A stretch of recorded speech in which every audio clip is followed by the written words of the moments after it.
So very good morning to you and welcome. Morning. Can you give us an update about the situation there at UCT, Doctor? It's pretty much as you just read. We anticipated today to be a day of heightened activity, student protest, possibly people going to Parliament because the Minister is making the announcement at 11 o'clock today about the framework for fee increases and in addition, that comes on top of, and so we know that the student movements nationally and on our campus have indicated that some of them have actually said unless there's a commitment to free higher education, they will continue their protests and escalate their protests. Others, I think, are waiting to see what the Minister offers. The universities, I don't think, will respond immediately because the Minister will not tell us what the fees should be.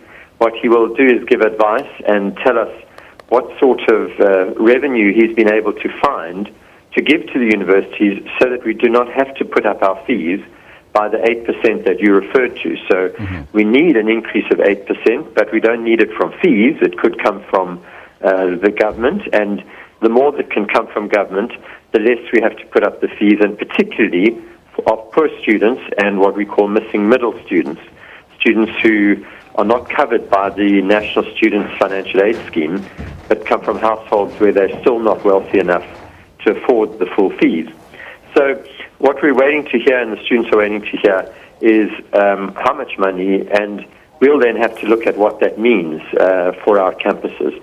So that combination of the activity around the Minister's announcement, plus the protest you referred to last week, that tribunal, that Student Disciplinary Tribunal, which concluded its work last week, will probably be issuing its finding today. So that itself may trigger further protest and activity. And we felt that we could not guarantee the safety of students and staff under those circumstances, that we have a campus that's very difficult to secure. We don't have a fence around it, for example. We don't have control over who comes onto campus. And if groups of students decide to go through buildings and disrupt lectures and tests, it's very traumatic for staff and students. And we knew for sure that was going to happen. And rather than expose students and staff to that, we decided to suspend the lectures. And I hope that, certainly believe that we will try to be back at work tomorrow, but it is unpredictable, of course. Doctor, how difficult will it be if you do not receive an increase this year? If we don't, do you mean if we don't receive any additional funding from the government? Yes, yes. That would be hugely difficult. I mean, if you just think about the fact that most salaries in the university, much of our budget is on salaries, and most salaries will increase around about the inflation rate, maybe 1% above inflation. Many of our other costs, such as things that we import, the libraries, all the journals, the consumables that we use in laboratories, go up above the CPI. Because of the exchange rate, they've been going up around 10%, even higher.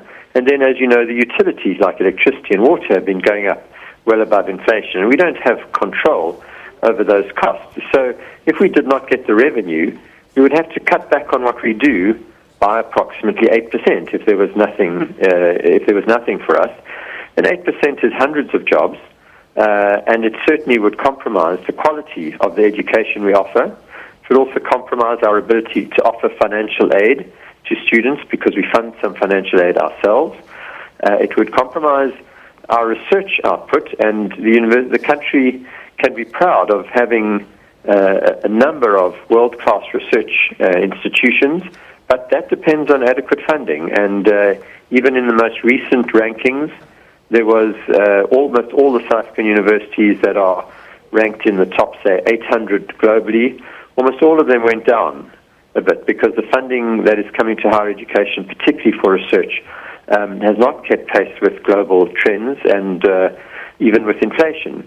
So the impact of not getting that money means that either we have to accept a decline in the kinds of universities we have and the funding for students, or we have to put up the fees to compensate.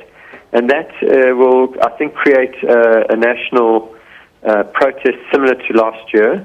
If we can't protect the poor from a fee increase, I think that would likely lead to massive protests, campaigns to Parliament and against government, and probably a shutdown of the universities. Just briefly, Doctor, the lectures were suspended. When are we expected to have those lectures resumed? Well, they've just been suspended for today. But and I'm hoping that once the minister's announcement has been made and we understand more about the implications of that, and the students have digested that and decided to the extent to which it meets the immediate purposes, the immediate goals of protecting poor students or not, that will enable us to continue tomorrow with a more normal situation. Doctor, thank you so much for your time and joining us here on the newsroom. That was the Vice Chancellor of UCT, Dr. Max Price.